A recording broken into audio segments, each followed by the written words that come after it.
नमस्कार दोस्तों एंड स्वागत है आपको सरकारी क्लिक यूट्यूब चैनल पर। दोस्तों इस वीडियो में हम लोग जानेंगे कि अपनी बैंक का खाता आधार से सीडिंग नहीं है, एनपीसीआई लिंक नहीं है, तो ऐसे में हम अपनी बैंक के साथ कैसे आधार सीडिंग करते हैं, इसके लिए क्या करना होगा, क्या प्रोसेस है, पूरा कंप्लीट प्रोसेस इस वीडियो में आपको बताने वाला हूं। तो बने रहिए इस वीडियो के साथ में। दोस्तों यदि आपने मेरे चैनल को अब तक सब्सक्राइब नहीं किया है तो चैनल को सब्सक्राइब करना ना भूलें, क्योंकि मैं आप लोगों के लिए इस तरह का वीडियो लेके आते रहता हूँ। तो चलिए स्टार्ट करते हैं आज का वीडियो। दोस्तों सबसे पहले तो समझ लें कि एनपीसीआई होता क्या है। एनपीसीआई क्या है कि national payments corporation of India.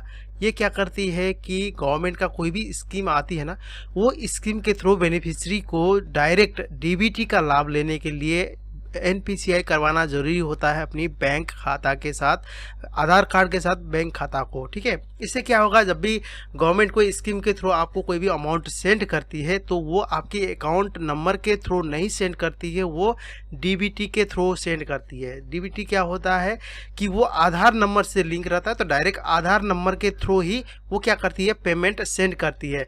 तो इस कंडीशन में आपके आधार कार्ड बैंक से लिंक नहीं है तो आपको पैसा नहीं मिल पाएगा, इसका बेनिफिशियरी का लाभ आपको नहीं मिल पाएगा।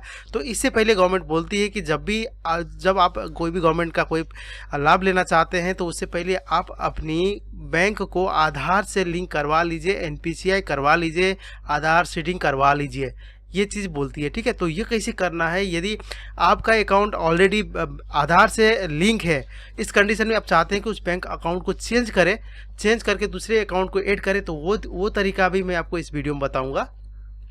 यदि आप पहली बार इस चीज़ को आप करवाना चाहते हैं, एनपीसीआई लिंक करवाना चाहते हैं, तो वो तरीका भी मैं दोनों तरीका बताऊंगा जिसके आपको आसान हो इसको समझने में। ठीक है, तो पूरा प्रैक्टिकली करके दिखाऊंगा जहां पर आपको बहुत ही इजी तरीका से यहाँ पर मैं आपको बताऊंगा। ठीक है, अब तो चलिए स्टार्ट कर लेते हैं। तो सबसे पहले फ्रेंड्स ना, अपनी बैंक खाता में आधार के साथ जो एनपीसीआई करवाना है, आधार सीडिंग करवाना है, उसके लिए आपको एक फॉर्म की जरूरत पड़ती है। फॉर्म आप देख सकते हैं यहाँ पर इस तरह का फॉर्म रहती है। इस फॉर्म को आप कहीं भी जाके आसानी से प्रिंट आउट ले सकते हैं, या संबंधित बैंक के पास में ही आसपास में कोई भी साइबर कैफे होगा या कोई कंप्यूटर का शॉप होगा ना, तो वो ऑलरेडी वहाँ पर बेचने के लिए रखता है, तो उसका दाम मात्र 2 रुपये आपको पड़ता है इस फॉर्म का। यदि आप किसी साइबर कैफे से डायरेक्ट निकालते हैं तो हो सके आपको 5 रुपया भी ले ले। ठीक है, ये आपको बैंक में शायद अब नहीं मिलती है, क्योंकि पहले मिलती थी लेकिन अब नहीं रखती है बैंक में। बहुत सारे बैंक ऐसे रखती भी है और बहुत सारे बैंक नहीं रखती है। ठीक है, तो इस कंडीशन में आपको ये 2 रुपया या 5 रुपया का सामान तो आपको पहले ही प्रिंट आउट लेके जाना है। इसके साथ में आपको पैन कार्ड देने की जरूरत नहीं है, आपको आधार कार्ड का जीरोक्स देना जरूरी है, और इसमें आपको मोबाइल नंबर की भी जरूरत पड़ेगी। ठीक है, अब क्या करना होगा, देखिए आधार का जीरोक्स ले लीजिए और ये आपको इसका प्रिंट आउट निकाल लीजिए। ठीक है, अब यहाँ पर मैं आपको कंप्लीट बताता हूँ कि इस फॉर्म को कैसे फिल करना है। देखिए होता क्या है कि यहाँ पर देखिए एप्लीकेशन फॉर लिंकिंग सीडिंग, मैंने बताया था ना आपको, लिंकिंग करना या सीडिंग करना या एनपीसीआई दोनों सेम प्रोसेस है, तो इसकी कोई दिक्कत नहीं है। एनपीसीआई मैपिंग इसको बोला जाता है, तो सारा एक ही, आपको कंफ्यूज होने का जरूरत नहीं है। ये लिंक क्या होता है, सीडिंग क्या होता है, एनपीसीआई क्या होता है, तो इससे कंफ्यूज होने की जरूरत नहीं है, आपको सारा चीज़ एक ही चीज़ है। अब क्या करना होगा, इस प्रिंट को ले लेना है और यहाँ पर देखेंगे अपने आधार का जीरोक्स रख लेना है साथ में, और यहाँ पर दिया हुआ है द ब्रांच मैनेजर, मतलब यहाँ पर आपको क्या करना है, ब्रांच मैनेजर को ये लेटर दिया जाता है, तो उस कंडीशन में बैंक का नाम आपको देना है। अब ये कंफ्यूजन नहीं होना कि जो जिस बैंक में आपको खाता है उसके लिए अलग अलग पेपर मिलेगा, ऐसा कुछ नहीं है, सबके लिए सेम पेपर ही होता है ये। ठीक है, ये जो फॉर्म है सब बैंक के लिए सेम है, यहाँ पर सेम आपको निकाल लेना है और यहाँ पर बैंक का नाम आपको दे देना है, और ब्रांच ऑफिस मतलब कौन सा है वो आपको डाल देना है, ब्रांच कहाँ का ब्रांच है, कौन सा ब्रांच है वो डाल देना है, बैंक का नाम यहाँ पर डाल देना है। ठीक है, जैसे ब्रांच का जो होता है ना मेन, जैसे दिल्ली का है तो इस कंडीशन में क्या होगा, यहाँ पर दिल्ली मेन उसका दिल्ली कहाँ का है वो आपको डाल देना है, और इसके बाद आ जाना है जिस बैंक में आपका खाता है उस पासबुक में लिखा हुआ रहता है सारा चीज़। आपको यदि दिक्कत होता है तो ब्रांच भी लिखा रहता है, बैंक का नाम भी लिखा, सब कुछ लिखा रहता है। यदि आपको समझ में नहीं आती है तो यहाँ पर देखेंगे, यहाँ लिख देना आपको बैंक नाम, यहाँ पर बैंक का ब्रांच लिख देना है, और यहाँ पर आपका डेट डाल देना, जिस डेट को आप यहाँ पर लिंक करवाना चाहते हैं उसका डेट डाल देना है आपको।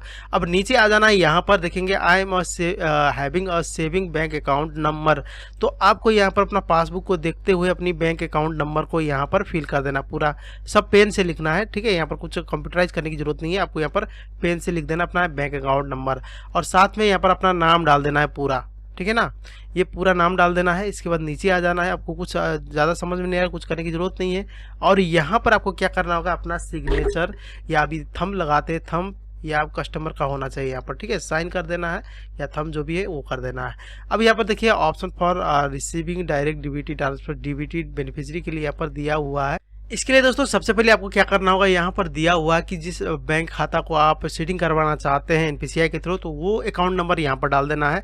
और जिस बैंक खाता में है, जो बैंक में आपका खाता है उसी बैंक में आपको उसी बैंक का यहाँ पर अकाउंट नंबर डाल देना है। और उसके बाद देखेंगे नीचे एक ऑप्शन दिया है, I already have account with. यदि आपका ऑलरेडी एनपीसीआई के साथ लिंक है किसी दूसरे बैंक खाता के साथ, तो उस कंडीशन में आप उसको चेंज करना चाहते हैं तो आपको वो यहाँ पर बैंक डाल देना है। उस बैंक डाल के बाद उसका नंबर डाल देना है, तो वो क्या हो जाएगा, ये वाला हट जाएगा और ये वाला आपका ऐड हो जाएगा। तो यहाँ से डायरेक्ट इसको चेंज भी कर सकते हैं। इसके बाद दिया हुआ ये नॉट चेंजिंग के लिए है, तो इसके लिए आपको करने की ज़रूरत नहीं है। अब उसके बाद आपको नीचे आ जाना है। यहाँ पर नीचे आने के बाद आपको सबसे पहले कुछ भरना नहीं, बहुत सिंपल है। आपको हर कोई आसानी से थोड़ा सा देखिएगा तो आपको बहुत ईजी से समझ में आ जाएगा। ठीक है, अब नीचे आ जाना है। आपको यहाँ पर सिग्नेचर दे देना है अपना, या थंब लगाते तो थंब दे देना है।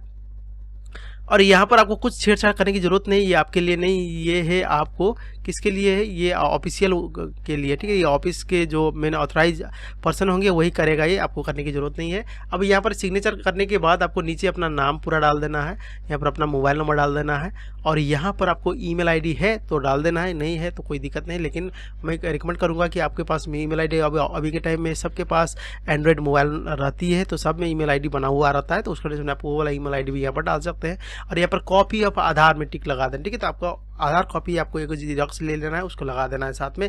बाकी यहाँ पर सिग्नेचर कर देना है फिर से, बस हो गया। आपको इतना ही करना है, बाकी कुछ करने की ज़रूरत नहीं है। अब इसको क्या कर लेना है, आपको इसके साथ में आपको आधार को पिन कर लेना है। ठीक है, आधार को पिन कर लेना है और जाके अंदर बैंक में चले जाना है। वहाँ पर संबंधित जो ऑफिस है, मतलब वो काउंटर है, कैबिन है, वहाँ पर कोई भी किसी को भी पूछ लीजिएगा तो कोई दिक्कत नहीं, उसको पूछ लीजिएगा, बता देंगे कि आधार शेडिंग कहाँ होता है।